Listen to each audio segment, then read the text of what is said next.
Hola, bonjour, and hello to everyone, wherever you are. Hi, from the northern Caribbean island of Cuba to the southernmost Caribbean island of Trinidad and Tobago, and all the beautiful islands in between, all the Caribbean countries, and wherever you're joining us from. We're so glad to have you for this first webinar at the Caribbean Climate Trackers Hub. My name is Jazan Billy, and I'm so excited to be here and to facilitate the education of Caribbean society regarding climate change issues and to really bring the message home to our front doors. So today we'll be discussing energy transition in the Caribbean and the importance of energy efficiency in sustainable development. And with us, we're pleased to have Miss Cara Roche. Is it Roche? Roches? Roches, yes. Hi, Roches. Cara. Yeah. Good afternoon. Nice to have you. Good afternoon. Cara is Good joining to us. be. Thank you. Cara is joining us from Belize. She is the National Coordinator of the Energy Sustainable Development Project, which is a part of the Renewable Energy Unit at the Caribbean Community Climate Change Center. Cara's background is in chemical, energy, and engineering, and we're super excited to have such a young and experienced woman with us. So, Cara, I was wondering, how old are you? 25. Wow. When I know that when I grow up, I want to be just like Cara. Oh my gosh. You're really, really an inspiration. So, Thank you so much.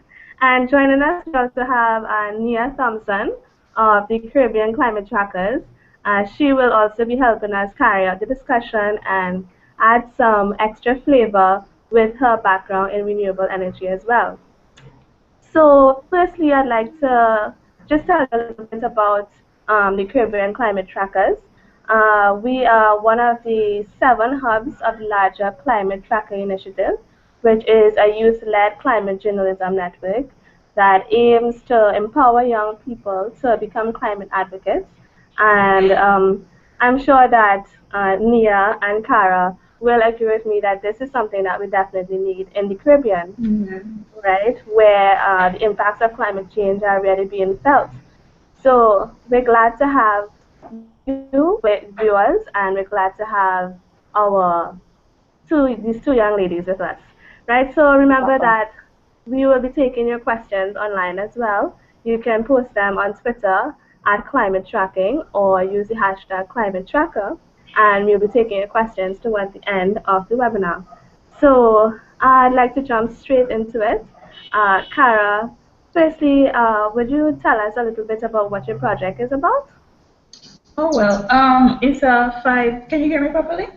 Yes, yes, we can hear you. It's a 5 island initiative whereby we're trying to decrease the amount of energy consumption in order to decrease the amount of greenhouse gas emission in the region by 20% by 2020.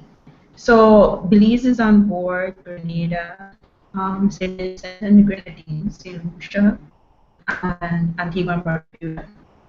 And it's a mixture of policy initiatives, mixture of capacity building exercises, introducing financial and market mechanisms. And like I said, the goal is just to address the issue of climate change and how it relates to poor energy consumption patterns in the Caribbean. I can't hear you. I think your mic is mute. Ah, yes, that sounds really great. So we're really looking forward to hearing what you have to share with us today. Okay. Should I start? Yes, jump right in. Well, I'll just tell you a brief bit about what we do at the Caribbean Community Climate Change Center for those people who are logged on and not familiar with us. So you hear me address us as 5C because it's quite a long name. And we coordinate the Caribbean region's response in regards to climate change. And we work on effective solutions and projects to combat the environmental impacts of climate change and global warming. The center provides climate change related policy advice and guidelines to CARICOM member states through the CARICOM Secretariat and to the UK, Caribbean Overseas Territories. And we act as the archive and clearinghouse for regional climate change data and documentation. So that's just a bit about what we do at 5C. I'll just jump right into the discussion today in regards to climate change and energy transition in the Caribbean. So in the Caribbean, we are a region that is very susceptible to climate change. And the Caribbean region itself involves a symbiosis of threats, risks, and challenges. But climate change also includes a lot of opportunities, as you will see from our presentation. We are dependent on natural resources. We suffer from the fluctuation of international trade. We have a lack of economies of scale. We have high transportation and communication costs. We are extremely vulnerable to natural disasters. We have scarce resources, and there are pressures on our coastal and marine environment. And most of the CO2 emission is a result of fossil use because our region relies heavily on imported oil. So we have to think about the advancement of renewable energy and energy efficiency. And you will hear me refer to it as RE and E, respectively, in regards to preservation of the environment in terms of climate change. So I'm just going to briefly go through some of the striking things we notice in the region as a result of climate change. For example, in regards to biodiversity, about 80% of our living coral reefs in the region has been lost in the past 20 years. In regards to water resources or available water supply in some of the Caribbean region, countries is significantly lower than the international limit, which is about 1,000 meters cubed per capita. And in terms of natural disasters, between the years 1950 and 2007, there have been over 26 million people who have been affected by natural disasters in terms of droughts, earthquakes, epidemics, storms, and floods. Tourism plays a very big role in our economy, and changes in temperature means health risks and other environmental aspects, and it also affects our choice as tourist destinations. In regards to food security, agriculture is very vulnerable and limited, and we depend so much on imports. And importantly, for our discussion today, we are very susceptible to increasing fuel prices in terms of energy security. And increased temperatures mean that we will consume more energy for cooling. So, what's energy like in the Caribbean?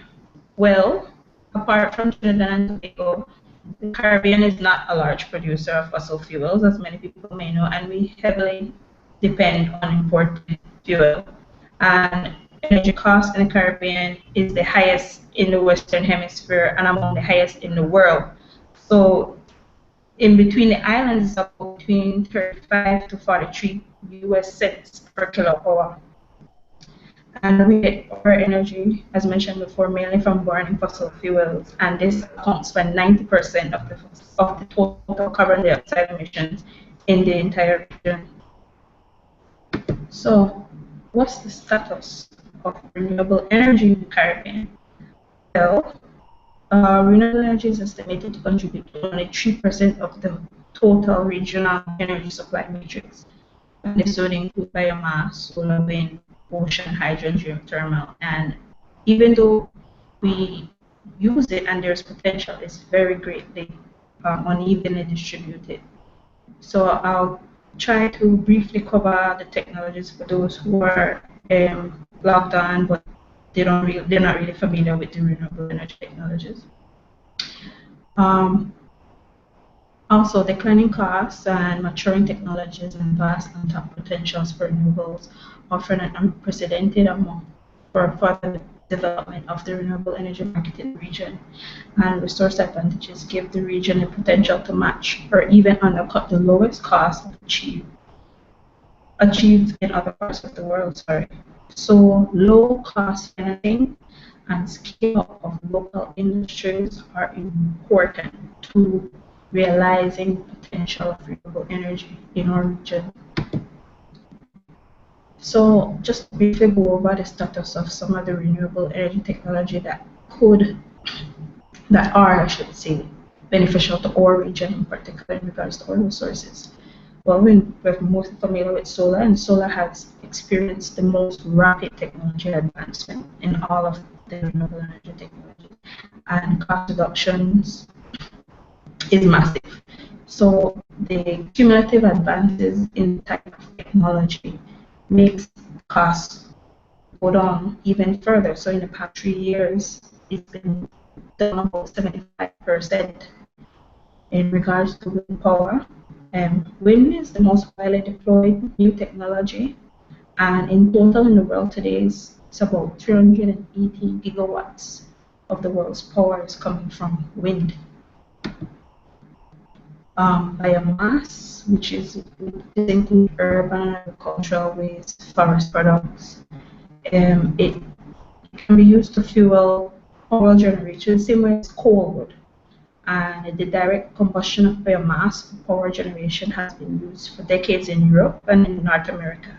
Biomass can also be converted to a premium fuel such as methane, or also known as biogas, or ethanol, and it can be gasified or used to run a generator. So there's also hydropower, and hydropower is, I believe, one of the fully mature renewable energy technologies that exist, and this continues to be deployed in many developing countries and also in the region. And lastly, geothermal. And geothermal electricity has been used since the 70s and is deployed in regions where geothermally heated water is found at the Earth's surface. So the hot pressurized water can be converted directly to steam to spin a turbine, or it can be used to heat a secondary fuel that will drive that turbine to produce power. But what are the benefits of implementing this type of technology in our region, specifically to the Caribbean region? Well, one of them important would be achieving universal access to electricity. It's 2016 and a lot of people in the region do not have access to electricity.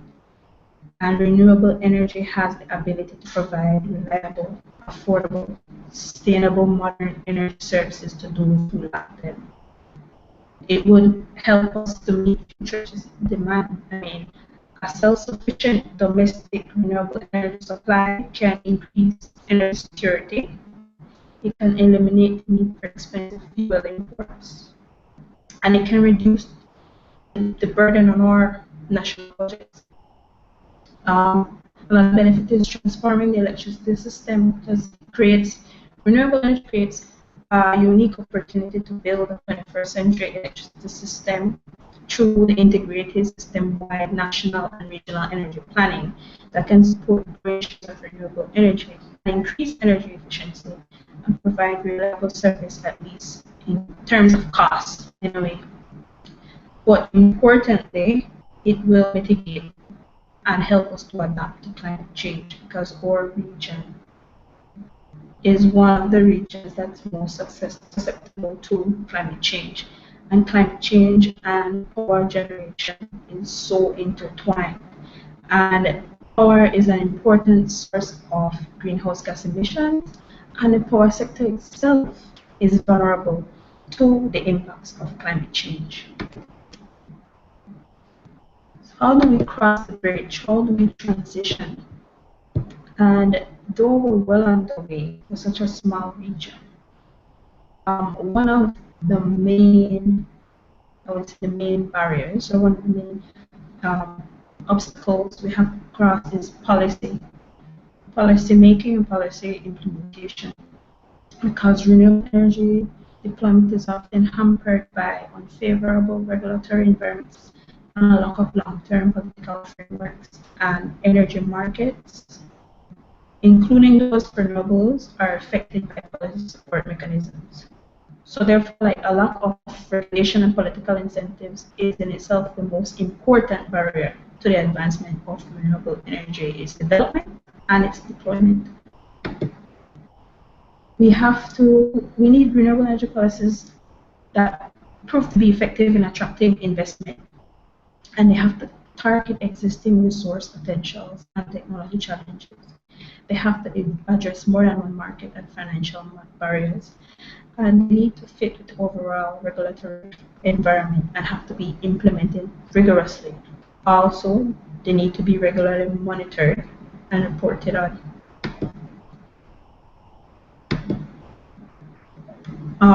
Also, some islands have a national energy policy in place, and they also promote the use of renewable energy. And these policies recognize that for the use of renewable energy to be meaningful, we have to get the utilities on board. And they must buy into these policies and be willing to make changes to their own strategies in terms of energy generation. But these changes do not happen overnight, but they are well underway. Well underway in the region.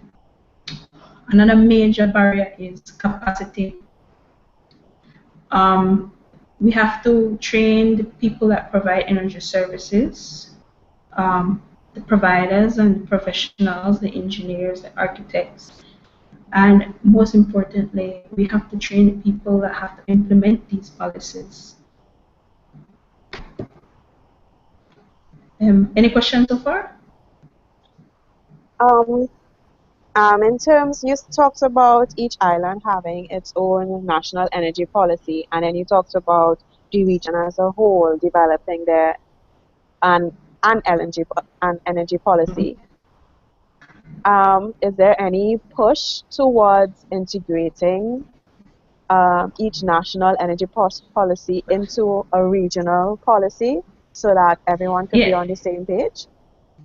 Yes, this is well underway. There are several initiatives in place through CARICOM and through a lot of international funding for this type of integration. So it's well underway, but at the end of the day, each policy has to fit that country, especially in regards to the social, the economic, and also the resources that are available.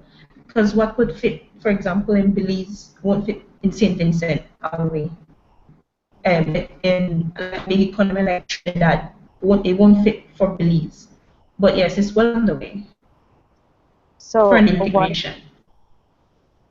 what will be interesting is currently Trinidad and Tobago is one of the region's largest exporter of gas, especially. Yes, of that.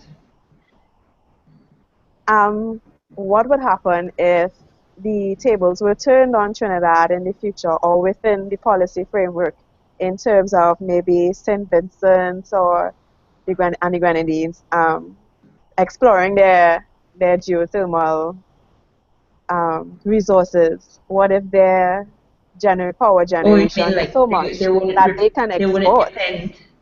Yeah, Oh, not only they won't depend, but they are able yeah. to export to nearby islands and make money from selling their electricity. Is that something that we can look at as well? I mean, it wouldn't be in the immediate future, I would think. In it would the immediate thing would be they would have to fill their own energy needs, right? Yeah, If it gets to the point where they would be able to export energy, that's fantastic. yeah, That's fantastic, you know? I think in regards to Trinidad, like for example, I could give you in regards to Belize, we don't export as much crude oil as we used to. uh-huh. So that money isn't coming in. But one of the areas we have to really look at is energy and use. If we really pay attention to the way we consume energy and do better, be more efficient, then our reliance on fossil fuel and the money that it generates, to me, would Yeah. balance off for the most part, you know? Mm-hmm. And later in presentation, I'll get more into the benefits of energy efficiency, but I think that would more pertain to the situation in Trinidad, energy and use. Oh yeah, we're not efficient at all. Yeah. Yes. Okay, you can continue. Yeah. Yeah. Um, One of the last and most important barriers is the financial barrier. So there needs to be financing in two aspects. One, research and development needs to be financed, possibly through international grants. I mean, we have very small economies, so more than likely will have to come through international grants. But on a national scale, there has to be more financing the commercial nature. So there needs to be more encouragement for financing institutions to offer green loans, whether it be to the commercial sector, the business sector, the hotel sector, and also to the residential sector, retrofitting and that type of thing. So in regard to awareness, despite the fact that renewable energy sources have matured technologically and have become price competitive or even significantly cheaper than conventional alternatives in many settings, they remain resistant due to a lack of understanding of the costs and opportunities that renewables have. When compared to fossil fuel generation, is lacking, and we need to engage the community and local government in all stages of development when it comes to projects, because when people feel ownership when it comes to these initiatives, we get more buy-in. Also, when projects are going on, we need more transparency and higher accountability, and we need to promote the reduction of the negative impacts on the environment. Am I still cracking up? Sorry, I just seen your message. Am I still cracking up? Sometimes. I think it's the Wi-Fi. Let me try. If I keep cracking up, just let me know. Okay. Sorry about that. Just one question on that point of no projects and integrating the community at large. I know you talked about the financing the renewable energy projects and ownership. So when we're looking at it, is it that more? What would be the focus? Is it more focused on getting it cheap or getting it as environmentally friendly as possible? Okay, well, cheap. We can't look at cheap. We can't look at it that way. Because when it comes to, in general, renewable energy technology and energy efficient technology, the capital cost is almost always large compared to the business as usual scenario. So we can look at it that way. What I think, in my view anyway, is that when you could relate to people on an economic scale, they're more likely to buy in. So if you could tell your everyday person, if we invest in this type of technology, this is what your energy bill is going to look like, so and so down the future, this is what it means in terms of money. You could start in terms of money. Automatically, you get people's attention. And then you add to the fact that we're benefiting the environment, and essentially that benefits us. And when we invest in these areas, it creates jobs as well, So it's a plethora of benefits. But yes, you do have to relate it to climate change, but I think you need to actually tell people the economic benefit and social benefit of why certain things are happening. You have to create ownership so people feel like they're a part of what's happening. But do you think that that ownership is being created at the government level? I could speak from Jubilee's perspective. It could be better. I think it could be better. I think it more has to be.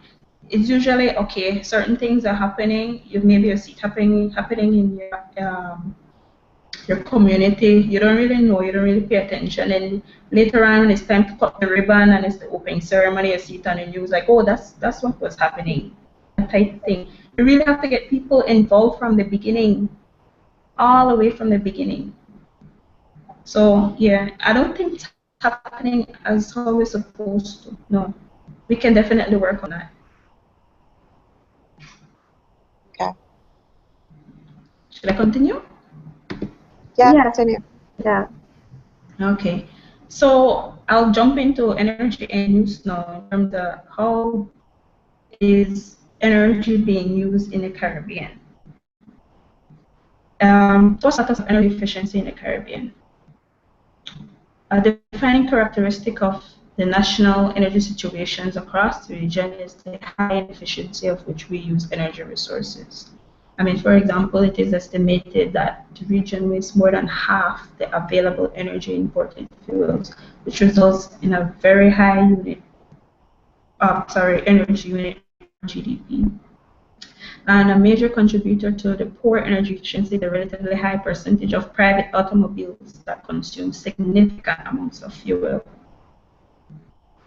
So also the small size of the market has not led to the development of many energy service companies. And the market of scale and the relatively long distribution chain is not conducive to the deployment of energy efficient technology. There is a lack of training opportunities and knowledge transfer, and it has stunted the growth of local entrepreneurship in the energy sector and in the design and operation of energy efficient buildings. And the consumer is generally not aware of the potential alternatives when it comes to energy efficient technology. So like with renewable energy, there's certain bridges we have to cross. There's market and financial barriers, technical barriers, awareness barriers, institutional barriers. And the bridge that grab by making and enforcing codes, making and meeting targets, spreading awareness as mentioned before, incentives, incorporating utility companies as before, and importantly, a lot of capacity building. So how do we create an environment for energy efficiency? Well, to address the issue of financial and market mechanisms. This can help energy efficiency overpass barriers, such as grants and rebates, tax incentive, government risk mitigation guarantees, revolving loan funds and policies that would enable energy performance contracting. It can be a decoupling of sales from revenues for electric utilities, along with site performance-based incentive mechanisms. And this would address a fundamental bias against efficiency investment.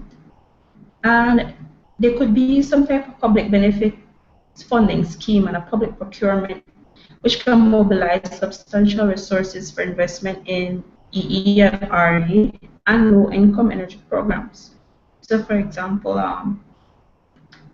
lighting pilot projects.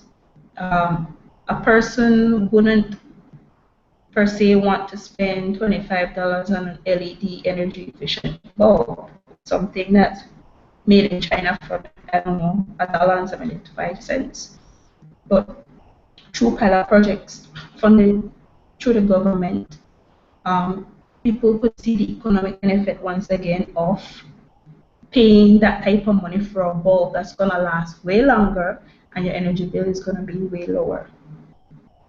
So another barrier is energy standards and labels. There needs to be establishment of minimum energy performance standards for buildings and appliances, and they need to be updated on a regular basis because it guarantees deeper energy savings over time. I'd just like to say, in terms of, yes, pilot projects are an excellent idea, but what I've seen in Trinidad is that I think the codes need to come first, just from our our perspective, because we had a lot of pilot projects happen in the past 2 years, and as a solar energy expert, I look at that and they're a little bit embarrassing because most of the panels were faced, some were faced to the south, some were faced to the north, they were different sizes, half of the lights aren't working currently. So from a community point of view, when they look at these government level projects and they see these renewable energy projects fail, they would Mm-hmm. be less inclined to Mm-hmm. take on the project themselves. They'd be like, well, this technology isn't good. So I Mm-hmm. know for us, codes and best practices should Have to come come fully. first. Yeah. Yeah, and you need the policing as well. Yes, you You need need the some regulating institutions. Yeah. industry And this and is good in terms of like knowledge transfer. Okay, it didn't work in Trinidad. Why didn't it work in mm, Trinidad? What worked in yes, Trinidad? Okay, so then we know how to implement it in Belize or in Grenada, yes, So it's a good place to start. The lessons learned and the benefits of what happened in, let's say, Trinidad. So yeah. Um, as you mentioned, and I was coming to that point, there needs to be monitoring, verification, and enforcement of these codes. mhm, And these are to ensure lighting, appliances, and buildings in the market, ensure that the minimum energy performance standards requirements and labels give accurate information. So when integrated, energy standards and labels and financial and market mechanisms can be a powerful tool to motivate suppliers to exceed minimum levels of energy efficiency and quality. And then the product market shifts to a higher quality and lower cost of ownership for the end user. So importantly as well, there needs to be human and technical capacity. This helps to ensure that knowledge barriers on the part of customers, installers, and retailers are not unnecessarily hampering progress of critical efficiency initiatives. In regards to public awareness and outreach, actions that increase awareness, information, and market transparency can enable building owners, tenants, and operators to make more informed energy management decisions. And there has to be transparent, timely information which can help in tracking performance against goals.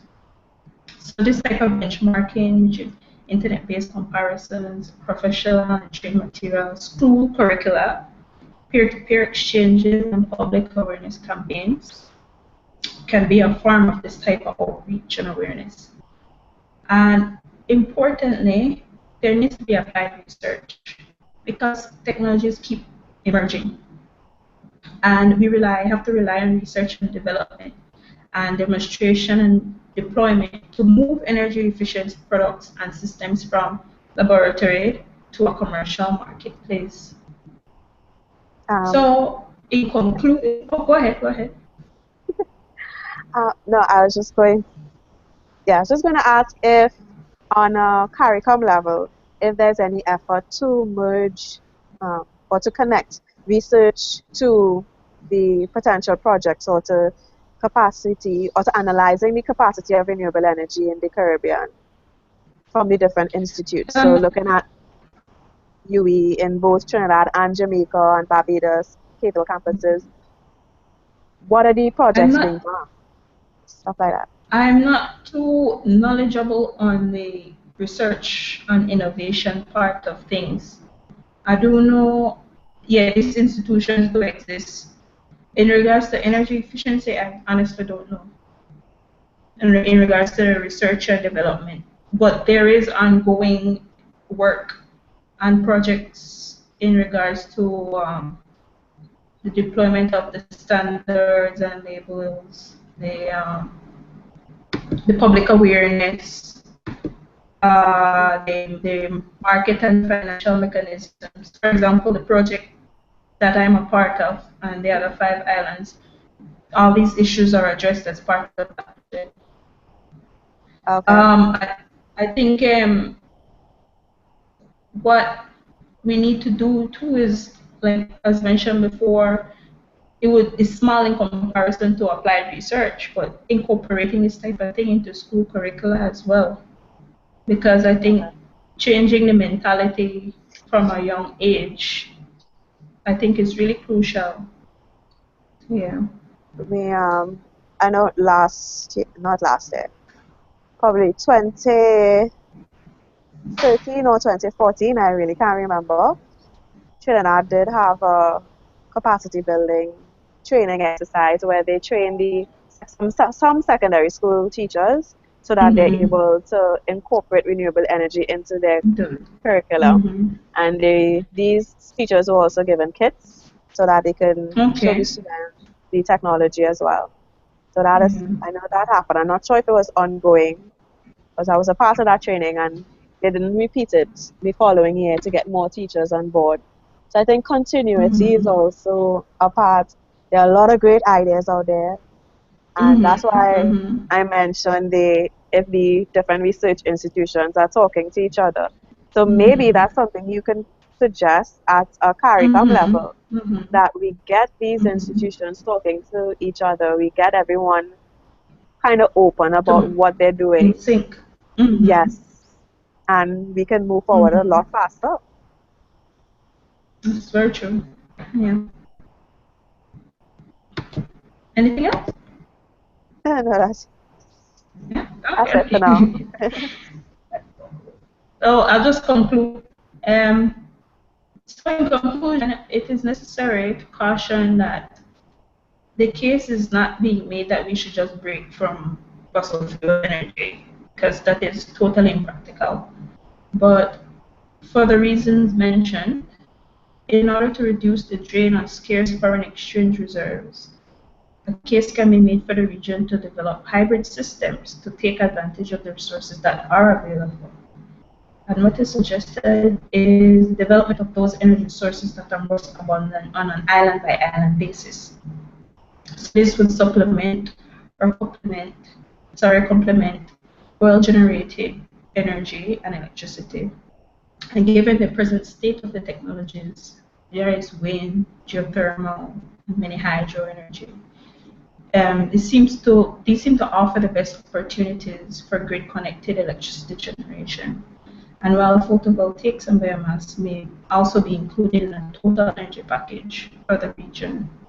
So that's it for my presentation. If you guys have any questions or comments. Thank you very much, Cara, for your very No informative problem. presentation.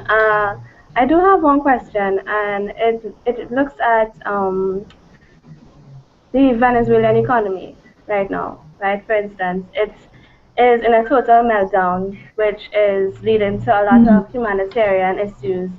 And similarly, this situation is something that could happen in Caribbean countries as we are facing a energy crisis, right? So where electricity shortages and general shortfall in investments are also putting a dent in Venezuela's oil and refining production, and we see that oil output has declined slowly but steadily for more than a decade. And this is something that, well, for instance, Trinidad and Tobago can't possibly face, right? So I'd like to know your opinion on this. And you mentioned that breaking free from fossil fuels uh, is not practical, right? So I'd like to know as well, what is the practical approach then for Caribbean countries?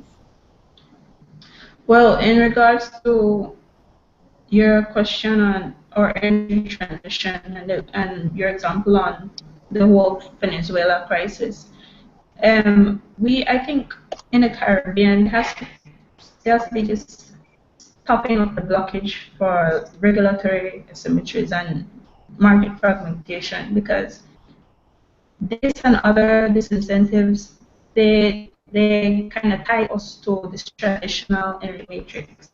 So as mentioned in my presentation, there needs to be the proper implementation of policy and policing and regulation, and there needs to be proper incentives in place to create the buy-in, and there needs to be huge awareness of the benefits of what this could mean for us economically and socially, because if we don't get on board now, it will be so much more expensive for us to deploy this type of technology later on, because so many countries are already well ahead. So we have situations to learn from, you know. What was your other question, sorry? The other part of the question. The other part of the question then is looking at the whole concept of breaking free of fossil fuels, of taking that leap Yes. of faith, right, and just towards breaking free of fossil fuels. You mentioned that it is impractical. So I'd like you to probably explain to our audiences what you meant by that or what is practical for the Caribbean countries. Yeah.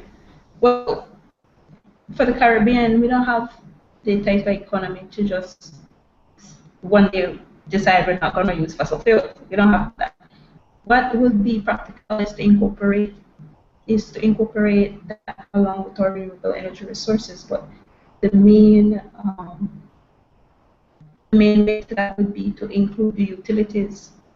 We have to include the utilities so that they could improve their strategies to generate electricity. So the solution, in my view, would be include renewable energy into the energy matrix. But also we have to be more energy efficient. The more energy efficient we are, the less we will depend on generating more energy. And it's going to be altogether very beneficial for us, as I mentioned before, economically and socially. And while we're at it, we're combating, mitigating, and adapting to climate change.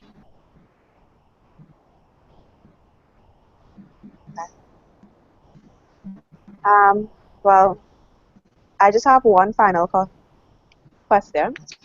Okay. So, in your opinion, what is the biggest obstacle we face right now in transitioning to a more energy efficient and more renewable energy penetration into our energy market? I think it's, for me, in my opinion, it's between policy and finance. It's between policy and financing. But the good thing about it is not impossible. We just have to get real about the situation.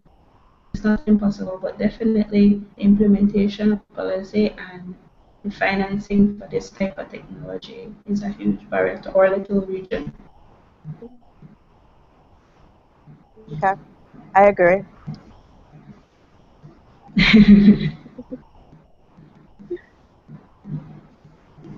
Okay, so we have a question here from Anna Moiterio from on Google, and she's asking, can you be more specific about, can you perhaps elaborate about the projects that are going on a national or regional basis regarding renewable Well, energy? one of the most recent is let me get the acronym right. It's just closed in March this year, and there is a project going on that's picked up where that left off. But that's been one of the biggest initiatives, and this project was implemented by the German Agency for International Cooperation and the Energy Unit, actually, of the CARICOM Secretariat.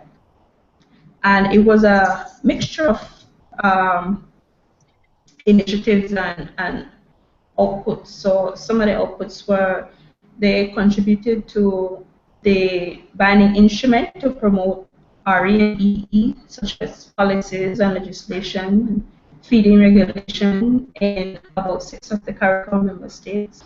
They designed and implemented 20 projects in 7 CARICOM member states and the Dominican Republic, with an overall generation capacity of almost 10 megawatts.